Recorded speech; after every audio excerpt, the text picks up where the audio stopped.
So, hello students. Today we'll learn about network topology. Network, internet, types of network, इसके बारे में हम already पिछली वीडियोस में जान चुके हैं। अभी हम जानेंगे नेटवर्क टोपोलॉजी के बारे में। What is network topology? The art of connecting different computers in a network is known as topology. The term network topology refers to the way in which the nodes, computer or the other device that need to communicate of a network are linked together. कह रहा है कि art of connecting यानी different device computer को आपस में जो connect करने का आर्ट है, यानी एक आर्किटेक्चर है, एक वे है, किस तरह का लुक आ रहा है, वो टोपोलॉजी कहलाता है। नेटवर्क टोपोलॉजी में जो कंप्यूटर्स होते हैं, जिनको नोड भी कहा जाता है, जो कंप्यूटर्स या डिवाइसेस आपस में कनेक्ट किए जाते हैं, जिन्हें नोड कहा जाता है, वो आपस में किस फॉर्मेट में कनेक्ट हैं, वही टोपोलॉजी है। ठीक है। तो मेनली इसके 4 बेसिक टाइप्स हैं, जिसमें कि है स्टार, रिंग, बस, मेस और एक ट्री भी है, जिसके बारे में इसमें नहीं दिया हुआ है, पर हम उसको भी पढ़ेंगे। स्टार टोपोलॉजी, आइए समझते हैं है क्या टोपोलॉजी। देखिए, बगल के फिगर में दिखा रहा है कि सेंटर में एक कोई चीज़ रखी हुई है, जिसको हम स्विच या हब भी कहते हैं। इसमें कनेक्टिंग पोर्ट होते हैं, जिसमें हम लैपटॉप, डेस्कटॉप, सर्वर और भी डिवाइस हो सकती है, प्रिंटर हो सकती है। ये आपस में कनेक्ट नहीं है, ये सभी वायर द्वारा उस स्विच में कनेक्ट होंगे। सेंट्रल इस स्विच में आके सब कनेक्ट होंगे। इसलिए ये इसका जो आकार बनेगा एक्चुअली में वो स्टार की तरह बन जाएगा, जब हम सेंटर में सभी को कनेक्ट करेंगे वायर द्वारा। तो इसीलिए इसका नाम है स्टार टोपोलॉजी। तो इसका एक स्विच का ये काम है कि जो कम्युनिकेशन है उसको वही कंट्रोल करेगा, यानी सारे कनेक्शंस पहले स्टार तक आएंगे, फिर हब तक आएंगे या स्विच तक आएंगे, वहाँ से फिर दूसरे सिस्टम में जाएगा। ये इसका तरीका है। इसके कुछ एडवांटेज और डिसएडवांटेज देख लेते हैं। एडवांटेज है, it has minimal line cost, क्योंकि बहुत इसमें कम कॉस्टिंग आती है। एक एक तार द्वारा सब जुड़ते जाते हैं, बीच में एक स्विच होता है जिसका जो भी कॉस्ट हो बहुत ज़्यादा नहीं होता है। अगर कोई एक डिवाइस फेल हो जाती है तो बाकी डिवाइस पे कोई असर नहीं पड़ता, क्योंकि वो सेंटर से कनेक्ट है, आपस में वो कनेक्टिविटी चल रही होती है। एक जो खराब है वही खराब रहती है। इसका डिसएडवांटेज क्या है कि पूरी तरह से जो पूरा नेटवर्क है वो स्विच पे डिपेंड करता है। अगर बाई चांस स्विच फेल हो गया तो पूरा नेटवर्क ही खराब हो जाता है। ये इसका डिसएडवांटेज है। आगे आते हैं हम रिंग टोपोलॉजी। रिंग टोपोलॉजी नाम से पता चल रहा है, एक सर्किल, एक रिंग, यानी सारी डिवाइसेस वायर द्वारा एक दूसरे से जुड़ती जाती हैं और एक रिंग, एक घेरा बना देती हैं। देख सकते हैं, फिगर में दिखा रहा है। The nodes are connected in a closed loop so that each device is connected to two other devices, one on either side। यानी कह रहा है कि एक ही हर नोड का, हर डिवाइस के 2 हाथ हैं और दोनों हाथ में 2 अलग अलग डिवाइसेस कनेक्टेड हैं, आपस में एक रिंग की तरह जुड़ती हैं। तो उसी के द्वारा डाटा ट्रेवल करता है एक डायरेक्शन से दूसरे डायरेक्टर में, बिल्कुल रिंग की तरह। ठीक है। इसके एडवांटेज देखते हैं। ये बहुत अच्छे से काम करती है, क्योंकि इसमें कोई एक सेंट्रल साइट नहीं है। कंप्यूटर में कोई एक जगह नहीं है, सारे आपस में कनेक्ट है, इसलिए नॉर्मली एक दूसरे से बहुत इजीली कम्युनिकेशन होता है और स्टार से ज़्यादा रिलायबल है। वही स्विच के कारण प्रॉब्लम हो जा रही थी स्टार में, इसमें क्या है कि ये एक दूसरे से कनेक्ट है और रिंग में आसानी से ट्रैवल कर रहा है डाटा या कम्युनिकेशन। डिसएडवांटेज क्या है? It requires more complicated control software. इनको आपस में कनेक्टिविटी के लिए जो सॉफ्टवेयर की ज़रूरत पड़ती है वो थोड़ा सा ज़्यादा कॉम्प्लिकेटेड कंट्रोलिंग सॉफ्टवेयर होता है, कि किस सिस्टम को कैसे कंट्रोल करना है, किसको हम ऑथेंटिकेशन अलाउ करें या ना करें, वो थोड़ा सा प्रॉब्लम होता है।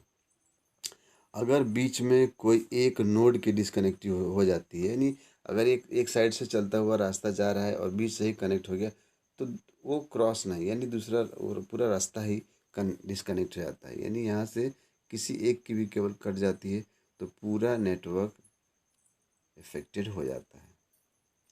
नेक्स्ट है हमारा बस टोपोलॉजी। बस टोपोलॉजी में ऐसा होता है कि बस टोपोलॉजी में जो नोड्स होते हैं वो एक मेन केबल होती है, जैसे स्ट्रेट सीधी केबल चलती हुई जा रही है और उसी में जो नोड्स हैं वो बीच बीच में दोनों डायरेक्शन में लेफ़्ट और राइट ऐसे कनेक्ट होते जाते हैं।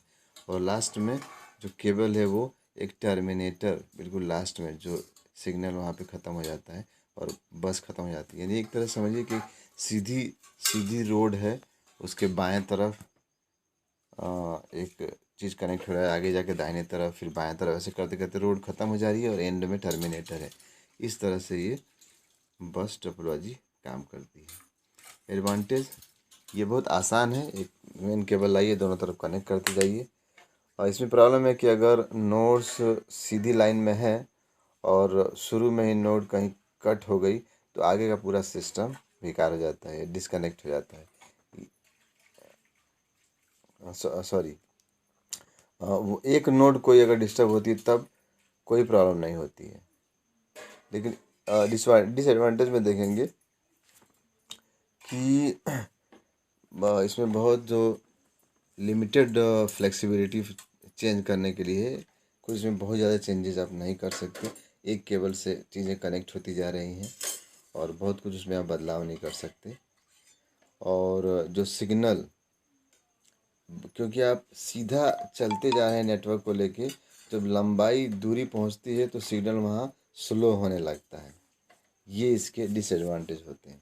तो एडवांटेज में इसको आसानी से सेट किया जा सकता है और कोई नोड डिस्कनेक्ट हो जाते है उससे कोई प्रॉब्लम नहीं होती क्योंकि मेन केबल चलती रहती है। डिसएडवांटेज में इसमें कोई बहुत ज़्यादा चेंजेस नहीं कर सकते हैं और जैसे लंबाई बढ़ती जाती है उसका सिग्नल घटता जाता है। नेक्स्ट हमारा मेश टोपोलॉजी। मेश का मतलब ये है कि एक दूसरे में गुत्थम गुत्थी।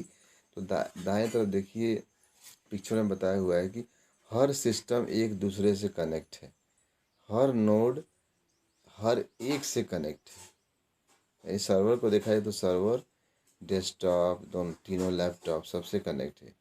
किसी एक लैपटॉप को देखा जाए तो वो सर्वर और बाकी सारे सिस्टम से कनेक्ट है। यही मेश टेक्नोलॉजी, यानी एक दूसरे से कनेक्ट ये होते हैं। एडवांटेज का क्या है?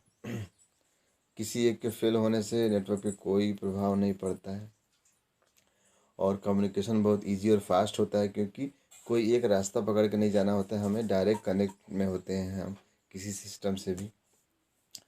और कोई भी आप नेटवर्क में चेंज करना चाहें तो दूसरे को कोई इफेक्ट नहीं पड़ेगा, आराम से आप चेंज कर सकते हैं, कोई फ़र्क नहीं पड़ेगा। डिसएडवांटेज क्या है कि ये बहुत ज़्यादा खर्चीला होता है क्योंकि हर एक के लिए अलग अलग वायर चाहिए होती हैं, क्योंकि इसीलिए। और इसका मेंटेनेंस थोड़ा सा डिफ़िकल्ट होता है क्योंकि इसमें एक ही तीन तीन चार चार वायर लेके कनेक्ट है। तो सिंपल आप समझ सकते हैं कि उसमें कितना प्रॉब्लम होगा। अब आते हैं प्रोटोकॉल। प्रोटोकॉल क्या होता है? जब नेटवर्क के बीच में कम्युनिकेशन होता है तो उस कम्युनिकेशन में कुछ रूल्स होते हैं, उस रूल्स को फॉलो कराना ही काम होता है नेटवर्क प्रोटोकॉल का। प्रोटोकॉल कई सारे हैं, इसमें से अभी हम जानेंगे आईपी, टीसीपी और एचटीटीपी के बारे में। आईपी है इंटरनेट प्रोटोकॉल, टीसीपी है ट्रांसमिशन कंट्रोल प्रोटोकॉल और HTTP hyper text transfer protocol. इसमें जब भी हम एक जगह से दूसरी जगह डाटा को ट्रांसफ़र करते हैं, भेजते हैं, तो उस डाटा को छोटे छोटे पैकेट्स बनाया जाता है। तो टीसीपी का काम होता ही है कि ये उन पैकेट्स को, जो डाटा के पैकेट्स हैं, उसको एक पर्टिकुलर ऑर्डर में रखता है कि इसको भेजा जाना है। और आईपी इंटरनेट प्रोटोकॉल क्या करता है कि हर सिस्टम का अपना एक आईपी एड्रेस होता है। सपोज़ किसी आप किसी दूसरे सिस्टम, अपने सिस्टम किसी दूसरे सिस्टम पे अगर आप कोई डाटा भेज रहे हैं तो आपके भी सिस्टम का एक आईपी एड्रेस है और जहाँ भेज रहे हैं उसका भी एक आईपी एड्रेस है, उस डाटा के साथ कनेक्ट होके जाता है। यानी डाटा जो भेजा गया वहाँ पे कैसे पहुँचेगा, ये आईपी एड्रेस ही उसको आइडेंटिफाई करता है। तो इंटरनेट प्रोटोकॉल का काम ही है कि उसको पैकेट्स में डिवाइड कर देता है, और टीसीपी क्या करता है कि उसको एक पर्टिकुलर क्रम में, ऑर्डर में रख देता है, और ये रिसीवर के आईपी एड्रेस पे पहुंचा देते हैं। इसका मतलब कि जो भी आप डाटा भेजते हैं उसके साथ साथ आपके कंप्यूटर का एड्रेस है। इसीलिए अगर कोई, अक्सर आतंकवादी ग्रुप इसी बेस पे पकड़े जाते हैं कि किस सिस्टम से वो लोग इन्फॉर्मेशन भेजें। अगर वो इन्फॉर्मेशन पकड़ी जाती है तो उस सिस्टम का भी पता चल जाता है कि ये सिस्टम कहाँ पे है, क्योंकि वो आईपी एड्रेस उसका पकड़ लिया जाता है। ये हमारा टीसीपी और आईपी का काम है। और एचटीटीपी क्या करता है कि different different files like text, graphics, sound, video, multimedia, इस तरह के डाटा को www या वर्ल्ड वाइड वेब पे ट्रांसफ़र करने का काम ये करता है। इन टेक्स्ट, ग्राफिक्स, साउंड, वीडियो और मल्टीमीडिया, इन सबको एक साथ मिला के वेब ब्राउज़र या www, यानी जैसे ही आप वेब ब्राउज़र को ओपन करते हैं, ये डायरेक्टली एचटीटीपी काम करना शुरू कर देता है, क्योंकि डाटा आया है एक पैकेट फॉर्मेट में, एक अलग फॉर्मेट में, उसको कन्वर्ट करना, उसके proper text, graphics, sound, video आपको दिखाना आपके ब्राउज़र में, ये सब काम एचटीटीपी का होता है। यानी टीसीपी आईपी जैसे ही डाटा को लेके आए और आपने ब्राउज़र ओपन किया, वहाँ पे टीसीपी आईपी का काम ख़त्म, एचटीटीपी काम करना शुरू कर देता है। आपके डाटा को आपके प्रॉपर वे में शो करना, दिखाना चालू कर देता है। ठीक है, तो ये थे टाइप्स ऑफ प्रोटोकॉल और टोपोलॉजी। इसको अच्छे से लर्न करिएगा। Thank you. Have a nice time.